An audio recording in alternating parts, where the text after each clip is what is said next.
And I remember I fly out and I get there after, watching the tape with Dean and seeing the two guys that were on there. And I was like, damn, that was impressive. And so I get to Japan, I get off the plane, they pick me up, they take me to the dojo. I don't even go to the hotel.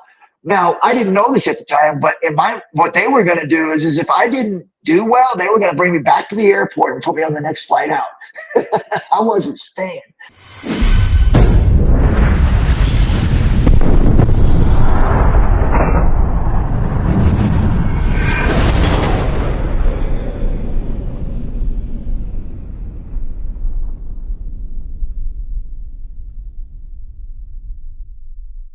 Hey, this is Ken Shamrock, the world's most dangerous man. Well, former world's most dangerous man. We're chatting with Staxx. Welcome to this episode of Chatting with Staxx. I'm your host, Bill Staxx, and today I got Ken Shamrock. And so it's not like, we're accepted, but we are who we are, and we need to always guard from that. Did you have plans, like once you're in this home, do you have plans for the future on what you wanted to do with your life? Yeah. And so once you're in your wrestling and you're playing football, when is the transition into the major mainstream wrestling and the UFC and getting into all that? Where's the transition? Yeah, I played college ball. I did really well. Nobody would touch me. I had a chance to play with the San Diego Chargers. Had a tryout with them. Ended up not doing it, and ended up getting into pro wrestling. Started working with guys moved to Mooresville, North Carolina. My dad sold the group home. Ended up moving to Mooresville, North Carolina, where Nelson Royal was, because he had this school for wrestling. I was doing it with Mad Dog Buzz Sawyer in Sacramento. And my dad was driving me up. We'd go up there on the weekends and we'd go and do the training up there. But what he was doing was that he was basically bringing me in and he would do these tryouts. And he'd bring in these big, strong guys who thought they were like all of this. And he would have me go in there and shoot on them because they pay $1,700 for the tryout. And if they didn't make it, they didn't get a refund. They had to make it. And so Buzz would send me in there to shoot on them and beat them up and make them quit. So I did. And then I would get to learn a bunch of little things here and there, but nothing big. Yeah. But he'd give me a couple $100 for travel and stuff for me and my dad, but nothing big. So he was probably making anywhere from $1,400 to $1,500 after he would pay us a few bucks on these tryouts. And he was starting to do them every other weekend where he'd bring in, 3 or 4 different guys. And he just had me beat him up. He said, I don't want him to pass. Then he would start saying to where they had this one guy, there was like 2 or 3 different dudes that he said, I want them to pass, so go and roll with them, but let them pass. It's like, okay. And they were smaller guys. They were guys that were probably 210, 215. The other guys were 260, big football guys, strong. But he had these smaller guys that really weren't all really that great and didn't have a real good look. But he would say, I want this guy. And I was like, okay, not my business. Well, come to find out, they own businesses. Like one guy owned his own plumbing. Another guy owned his own video shop. So he was getting these guys to pay him fees to train them, big fees, because they had money. But these other guys were like played college ball or college wrestling or whatever it was, and they didn't have money. Yeah. So it was a smart business move, right? It was like, this is a business, man. This ain't about learning wrestling. And so we had to find somewhere else. My dad caught on to it. I didn't. I just got to put my nose down and went to business. And out of the probably 13, 14 guys that I probably beat up during that time, not the ones that he let me pass, but the guys that I beat up and not let pass, there was probably some talent there somewhere. But I even guys that were wrestlers, I was beating them up. I just had this ability to be able to fight and wrestle, just more of a street thug type wrestling, and cross faces and chokes and all this stuff that was way before time. And I was getting these guys and just stomping them and making them quit. I had conditioning to stamina to no end. I was just very, very, very good with my stamina.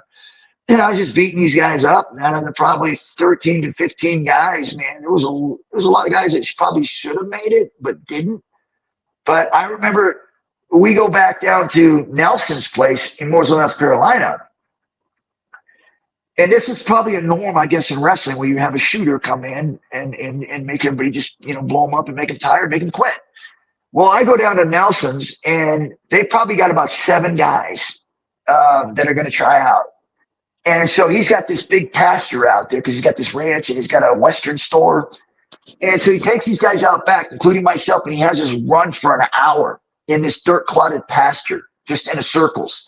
So we do, and we're pretty tired. Then he makes us run these sprints, and at the end of each sprint, you're going to get down and do a push-up, roll over, do a sit-up, jump up, sprint back again, do a push-up, do a sit-up. You're going to do 20 of them. So we do it. And everybody's starting to gas up, and I'm gassed too, but I'm still way ahead of these guys. I'm just like zipping, and I'm probably 220, all muscle. And so they're probably pretty impressed with me. So then they bring us into the barn after about a 2-hour workout, and everybody's pretty tired and gassed. He starts throwing guys in the ring, and he brings in this one guy, the ringer. I was that guy he's bringing in to beat us up, to make us quit, because we just paid $2,700 for this tryout. Not 17, not 13 like Buzz was doing, but $2,700 for this tryout.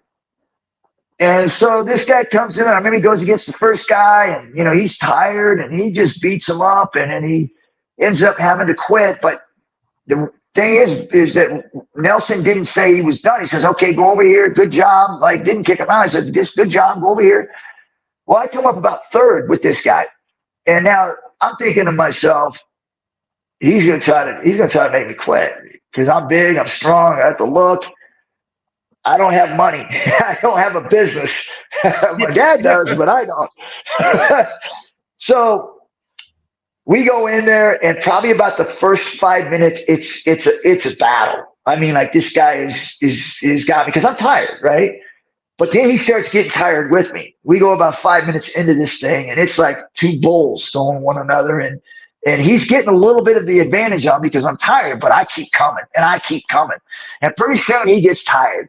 And I ended up beating the tar out of him. And there was 3 other guys still waiting to go. And I remember Nelson goes, "Can you go some more?" I said, "Yeah." So he sent them in with me just to work with them. He didn't tell me to beat him up, just to work with them, because this guy got tired and he was done. I mean, I just thumped him. And so I ended up working the rest of the guys. And then probably 6 months later, I'm doing a match with Nelson, and he puts the strap on me. And that's where my career actually started. Was Nelson actually dropped the heavyweight strap to me 6 months in. Ended up going over to Japan, doing some works over there, coming back here, doing more.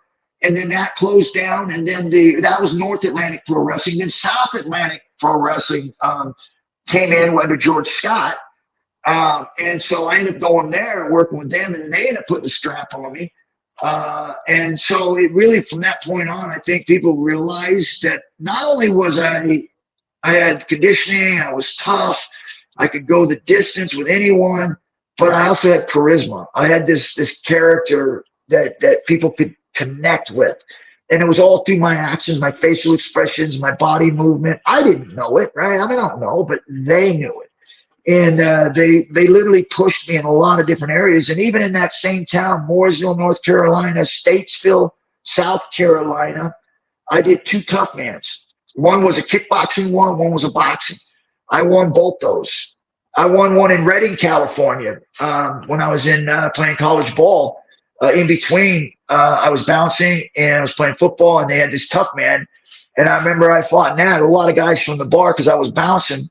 A lot of the guys from the bar and other places, and they had all these reputations. One guy just came out of prison, supposed to be the one badass dude. There's no boxes, right? We were all just, tough mans. And I'm knocking everybody out. The guy that was a 198 pounder and I was the heavyweight, we're supposed to fight each other for the grand prize. We all won our money in the division, but now we got to fight for the $5,000, the grand prize. We won $5,000 in each of our divisions, and then we get to run another $5,000 for the winner. Well, the guy in the 198 pound didn't even come out. He's like, "I'm not fighting him." So he gave you the money?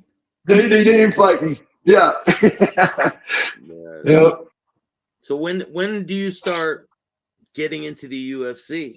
And what was that first experience like? Yeah, I got, like I said, did the wrestling, and then I was over in Japan for a while for Baba, and then I went over for Inoki, New Japan, and did some stuff there. And that's where I I was in Mooresville, North Carolina. I was with Dean Malenko, and I remember he showed me this tape from Japan. And that's why I met Dean at was in Japan, and he came up to Mooresville to run that circuit with us, and he lived with me because he wanted to come down, and I met him through Japan, and he came down and we were going to run the circuit together. A great wrestler, everybody knows who he is, and he shows me this tape of what they call the ultimate something or another. It wasn't the ultimate. I mean, it wasn't ultimate. It was something hybrid something, and it was pro wrestling. The ending was predetermined, but the actual events that were happening between the finish and the start was kicks, punches, knees, elbows, headbutts, throws, suplexes, submissions, pinfalls, all of this. And I'm watching it, and they're literally knocking the piss out of one another, like hitting each other, kicking each other, all controlled. But I didn't know that. And I was like, I want to do that. And I remember Blanco looked at me and goes, those guys are no, that's not pro wrestling, boy. That's those guys are going at it. I was like, yeah. Yeah. And I was like, I want to do it. And he goes, you're crazy. He goes, because he did it, right? But he was more on the softer side. He was like, yeah, I'm not getting into that hard style, because that was what they called hybrid pro wrestling. And so I remember going over there, and they put me through a tryout, and they beat the piss out of me. I mean, I'm a tough guy, and I don't ever remember losing a fight. I would either run knowing I was going to get my ass kicked, or I stayed and I never lost. So I remember going over there and doing this tryout, and I remember seeing that tape that Dean had showed me, and he set the time for me to go over there and do it. So I flew out. And I remember I fly out, and I get there after watching the tape with Dean and seeing the two guys that were on there, and I was like, damn, that was impressive. And so I get to Japan, I get off the plane, they pick me up, they take me to the dojo. I don't even go to the hotel. Now, I didn't know this at the time, but what they were going to do is if I didn't do well, they were going to bring me back to the airport and put me on the next flight out. I wasn't staying. So I get there, and it's a 10-hour flight, gets you. It's not like a short flight. So I get there, and they're like, yeah, get dressed. And I was like, in my head, I'm like, wow, I don't even get a flight. So I get dressed and start to warm up. And as I'm warming up, the door opens into the dojo, and I see these two guys walk in. And I looked, and I remember thinking, how do I know? I know it was the two guys on the tape, the two guys that I saw fighting each other. It was Suzuki and Funaki. And they come walking into the dojo, and I'm like, that's them. And I was like, literally like, oh, like that was those guys, man. And so we start doing the tryouts. Well, they bring in this guy, Fouquet, who was a young boy. And then there was another young boy that came in. I don't remember his name. And I always want to know Fouquet is because he stayed, and we had a career together. So these two young boys come in. They hadn't made the team yet, right? And I don't know this. I think I'm going in, I'm trying out against some of these guys. And so we go in there, and I remember Fouquet goes first, and I just beat him up. Bang, bang, bang. I'm controlling him. I don't know anything, right? I just know street. I know how to punch. I know how to grab guys and slam on the ground. I know how to wrestle. I know how to do certain chokes, but not like those chokes. And so I'm basically feeling good. I go to the second guy. I go probably 25, 30 minutes with Fouquet. I go with this other dude, another probably 20, 25 minutes, 30 minutes. I don't remember if it was long.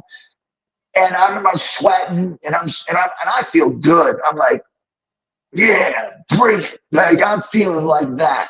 Yeah. I'm in it.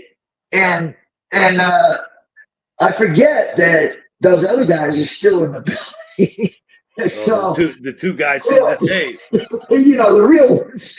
The real ones. Yeah. So I don't know this, right? I'm thinking that these guys are part of the whole thing. And it's like, okay, I'm in. It's like, well, all of a sudden I hear Sammy, who was the U.S. connection, come over, and he spoke pretty good English. He goes, looks at me, he goes, you think you can go some more? It's probably 10, 15 minutes in between me actually doing anything. I recovered fast. Yeah, I'm ready.